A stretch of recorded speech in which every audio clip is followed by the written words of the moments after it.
আজি আমি জানিম এই 2025 বৰ্ষৰ এই মাহটোত সম্পূৰ্ণ ৰাশিফলৰ বৰ্ণন। আমাৰ সকলোৰে মনত এটা কৌতূহল আছে যে আগন্তুক মাহটো আমাৰ বাবে কেনেকুৱা হ'ব। বহু ধৰণৰ প্ৰশ্ন আমাৰ মনত উদয় হয়, যেনে ব্যৱসায় বা চাকৰিৰ ক্ষেত্ৰত অগ্ৰগতি হ'বনে নহয়, বা কিবা নতুন প্ৰত্যাহ্বানৰ সন্মুখীন হ'বলগীয়া হ'ব নেকি, এনেধৰণৰ বহুতো প্ৰশ্ন। সেয়েহে আপোনালোকক এই ভিডিঅ'টোৰ জৰিয়তে ৰাশি আৰু ৰাশিফলৰ ওপৰত ভিত্তি কৰি ৰাশিফলৰ ওপৰত বিভিন্ন গ্ৰহ আৰু নক্ষত্ৰমণ্ডলৰ প্ৰভাৱ আৰু গতিবিধিৰ বিষয়ে অধ্যয়ন কৰিছোঁ। এই কথা মনত ৰাখি আমি আপোনালোকক এই 2025 বৰ্ষৰ এই মাহটোত ৰাশিফলৰ মতে সঠিক মূল্যায়ন কৰিছোঁ, যাতে আপোনালোকে সেই অনুসৰি প্ৰস্তুতি চলাব পাৰে। আপোনালোকে এই ভিডিঅ'ত আপোনালোকৰ পৰিয়াল, আৰ্থিক, কেৰিয়াৰ, শিক্ষা, প্ৰেম আৰু স্বাস্থ্যৰ লগতে আৰু বিভিন্ন তথ্য আপোনালোকে এই ভিডিঅ'ত লাভ কৰিব। ইয়াৰ দ্বাৰা আপুনি জানিব পাৰিব যে আপোনাৰ ৰাশিফলৰ অনুসৰি কি কি প্ৰস্তুতি চলাব লাগিব। গতিকে আপোনাৰ ৰাশিফল অনুসৰি প্ৰস্তুতি চলাওক। অৱশ্যে আপোনালোকক এইটো জনা উচিত যে এই ভিডিঅ'টোত দিয়া যি তথ্য, এই তথ্য কোনো ব্যক্তি হিচাপে নহয়, ৰাশিফলৰ ওপৰত হোৱা যি প্ৰভাৱ, সেই প্ৰভাৱৰ বিবেচনা অনুসৰিহে এই ভিডিঅ'ত উল্লেখ কৰা হৈছে এই সকলোবোৰ তথ্য। গতিকে এনেদৰে আপুনি আপোনাৰ জীৱনত ঘটিব পৰা সকলো কথাৰ তথ্য লাভ কৰক। গতিকে কোনো পলম নকৰাকৈ এতিয়া আমি এই 2025 বৰ্ষৰ এই মাহটোত যি ৰাশিফলৰ বৰ্ণন, সেই ৰাশিফলৰ বৰ্ণন আপোনালোকক আগবঢ়াবলৈ আগবাঢ়িছোঁ। আপুনি জানি লওক যে আপুনি ধনাত্মক ফলাফল কেনেধৰণে লাভ কৰিব। এই 2025 বৰ্ষৰ জুলাই মাহত আপোনাৰ আত্মশক্তি আৰু কৰ্মক্ষমতা যথেষ্ট বৃদ্ধি পাব। আপুনিও নতুন কাম আৰু প্ৰকল্পত সফলতা পোৱাৰ সম্ভাৱনা আছে। অৰ্থনৈতিক অৱস্থা শক্তিশালী হৈ থাকিব আৰু বিনিয়োগৰ দ্বাৰা ভাল সুবিধা লাভ কৰিব। এই মাহত আপুনি পুৰণি বন্ধু বান্ধৱী আৰু পৰিয়ালৰ পৰা আপুনি সমৰ্থন লাভ পাব, যিয়ে আপোনাক মানসিক শক্তি, শান্তি আৰু সন্তুষ্টি প্ৰদান কৰিব। এইবাৰ আপোনাৰ বাবে ব্যক্তিগত আৰু পেছাদাৰী উভয়ৰে বাবে উপকাৰী বুলি প্ৰমাণিত হ'ব। এতিয়া আপুনি জানি লওক আপোনাৰ এই মাহত আপুনি কেনেধৰণৰ সাৱধানতা অৱলম্বন কৰিব লাগিব। অত্যাধিক আত্মবিশ্বাসে কেতিয়াবা ইগোৰ অনুভৱক প্ৰসাৰিত কৰিব পাৰে, যিয়ে আপোনাৰ সম্পৰ্কত মানসিক চাপৰ সৃষ্টি কৰিব পাৰে। সেয়েহে আপোনাৰ ব্যক্তিত্ব আৰু ৰুটিনৰ প্ৰতি গুৰুত্ব দিয়াটো অতি প্ৰয়োজন হ'ব, বিশেষকৈ মানসিক চাপৰ পৰা হাত সাৰিবলৈ। অজ্ঞাত মানুহৰ সৈতে আপোনাৰ ব্যক্তিগত তথ্য ভাগ বতৰা কৰাৰ পৰা বিৰত থাকক, কাৰণ কোনোৱে আপোনাৰ অগ্ৰগতিত বাধা দিব পাৰে। আৰ্থিক সিদ্ধান্ত লোৱাৰ সময়ত সাৱধানতা অৱলম্বন কৰক। খৰখেদাকৈ লোৱা সিদ্ধান্তবোৰ আপোনাৰ বাবে অতি ক্ষতিকাৰক বুলি প্ৰমাণিত হ'ব পাৰে। ব্যৱসায় আৰু চাকৰিৰ ক্ষেত্ৰত এনেধৰণৰ এই 2025 বৰ্ষৰ জুলাই মাহত আপোনাৰ কেৰিয়াৰৰ ক্ষেত্ৰত আপোনাৰ বাবে এক উৎকৃষ্ট মাহ হিচাপে প্ৰমাণিত হ'ব। এই মাহত আপোনাৰ কঠোৰ পৰিশ্ৰম আৰু প্ৰচেষ্টাৰ ফল খুবেই লাভ কৰা প্ৰতিটো সম্ভাৱনা আছে।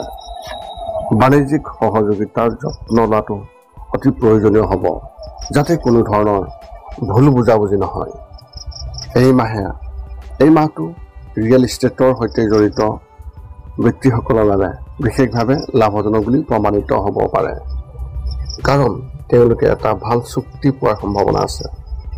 চাকৰি বিচৰা ব্যক্তিসকলে নতুন সুযোগ পাব আৰু তেওঁলোকেও পদোন্নতি আৰু নতুন দায়িত্ব পোৱাৰ সম্ভাৱনা আছে। এই মাহত আপোনাৰ কেৰিয়াৰত নতুন মাত্ৰা যোগ কৰা হ'ব। প্ৰেমৰ ক্ষেত্ৰত এনেধৰণৰ বৈবাহিক জীৱনত সৰু সৰু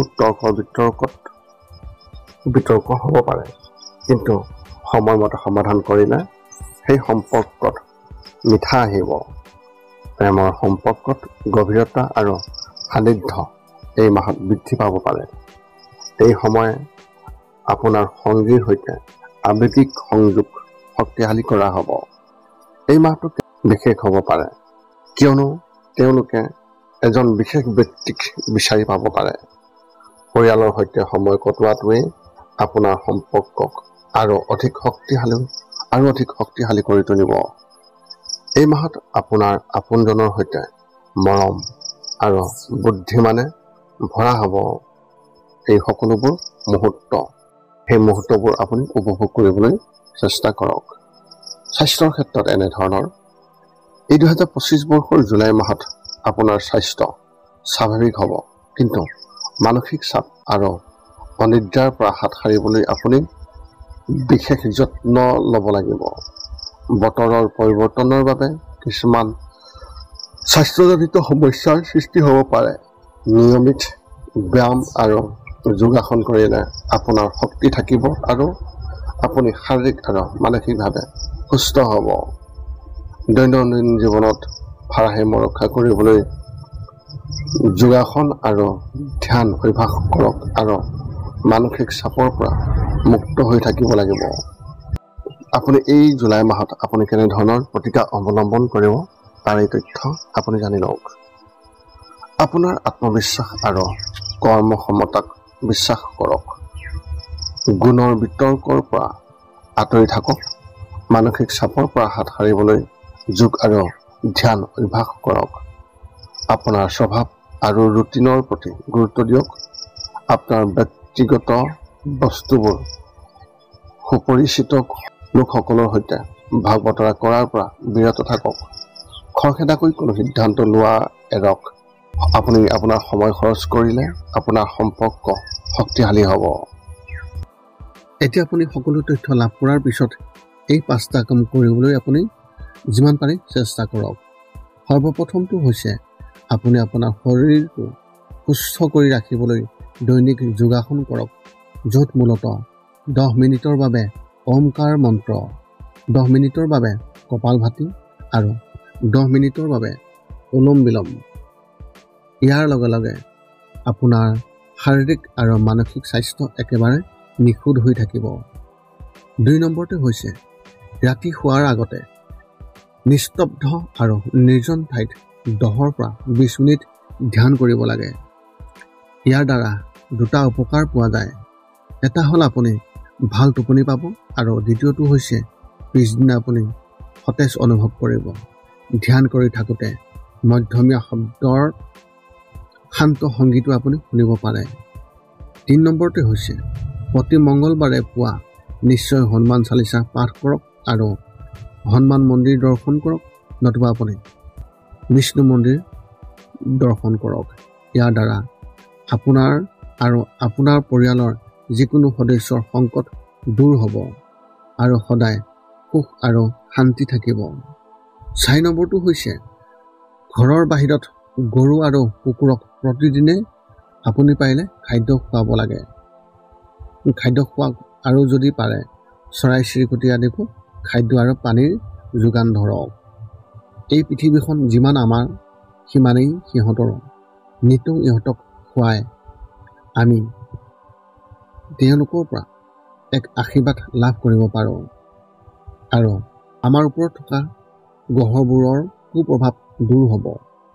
সদশেষত 5 নম্বৰটো হৈছে আপুনি পাৰিলে মাজে মাজে চৌপাশৰ দুখীয়া ব্যক্তিসকলক আপুনি পাৰিলে সহায় কৰক আৰু ভোকাতুৰ ব্যক্তিসকলক আপুনি পাৰিলে খুৱাবলৈ চেষ্টা কৰক।